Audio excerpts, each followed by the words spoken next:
Zionism, the Jewish Legion, and the Western Empire, the War Global Strategy.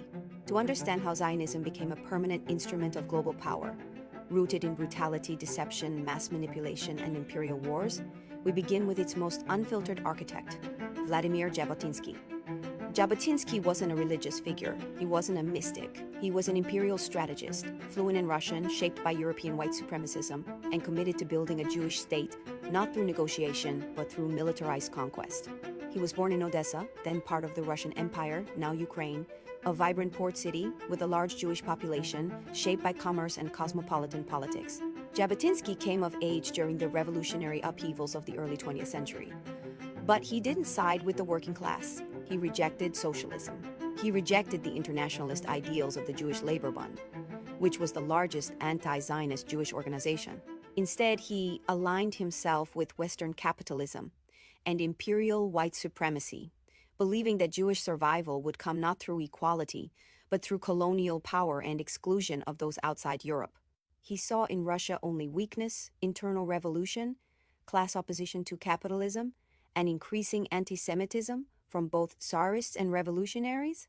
He left Russia not as an exile, but as an opportunist, seeking alignment with the British Empire, which he saw as the world's dominant and most reliable colonial force.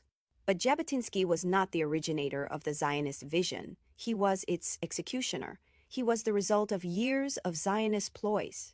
The strategy of using Zionism as a colonial tool had been taking shape for decades among imperial planners in Britain and elite Zionist circles in Europe.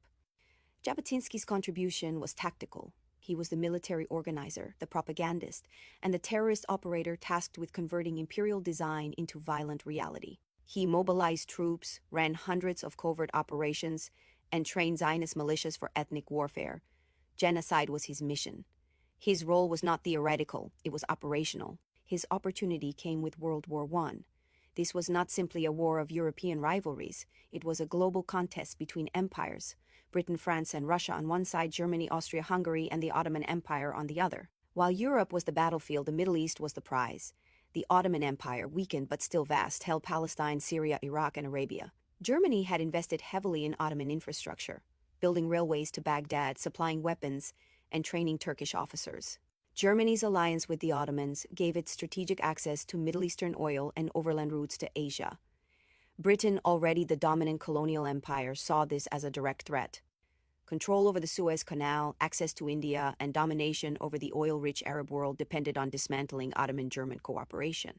This is where Zionism became essential. Zionism, especially in its revisionist and militarist form under Jabotinsky, offered Britain something no Arab group could: a settler population of loyal Europeans, culturally and politically aligned with the West, ready to establish permanent control over Palestine. In 1915, Jabotinsky began lobbying the British to form a Jewish military unit to fight the Ottomans.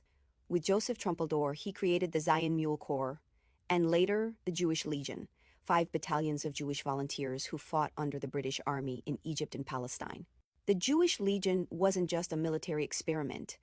It was a proof of concept that Zionist settlers could act as imperial enforcers. In return, Britain issued the Balfour Declaration in 1917, promising a national home for the Jewish people in Palestine. But the real agenda was colonial. As Ilan Pappé writes in The Ethnic Cleansing of Palestine, Zionism was from its beginning a colonialist project justified by a fabricated history and maintained by ethnic cleansing. Jabotinsky didn't hide this. In his infamous 1923 essay, The Iron Wall, he declared, Zionist colonization must either stop or proceed regardless of the native population's wishes. It can proceed and develop only under the protection of a power that is independent of the native population, behind an iron wall. That wall wasn't metaphorical. It was military conquest, foreign backing, and the suppression of Arab resistance. By the 1930s and 40s, Jabotinsky's legacy took an even darker form. Zionist militias like the Irgun and Lehi, inspired by his revisionist ideology, engaged in bombings, assassinations, and false flag operations.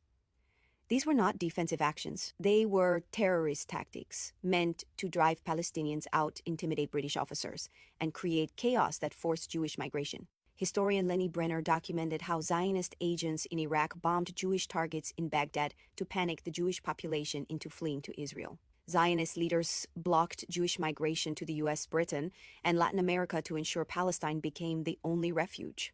Zionism wasn't about safety, it was about demographic conquest. As Norman Finkelstein writes, Zionists needed Jewish refugees not because they were persecuted, but because Israel needed bodies to hold the land, build the economy, and militarize the state. Zionist lobbying organizations also infiltrated Western governments, media, and refugee agencies, shaping policy and controlling discourse. Criticism of Zionism became synonymous with anti-Semitism, effectively criminalizing dissent. The Jewish Legion then was not just a wartime battalion, it was the seed of a global strategy. Use imperial war to establish a foothold. Use terror and fear to accelerate Jewish migration. Use political infiltration to silence opposition. Use victimhood as a shield to mass conquest. Jabotinsky's Zionism was not a response to Jewish suffering. It was the militarized implementation of a colonial design, blessed by empire and built to endure through violence, propaganda, and myth. Sources cited: 1. Vladimir Jabotinsky, The Iron Wall. 2. Ilan Pappé, The Ethnic Cleansing of Palestine. 3. Lenny Brenner, Zionism in the Age of the Dictators. 4. Norman Finkelstein, Image and Reality of the Israel-Palestine Conflict. 5. David Fromkin, A Peace to End All Peace on British Ottoman German Context.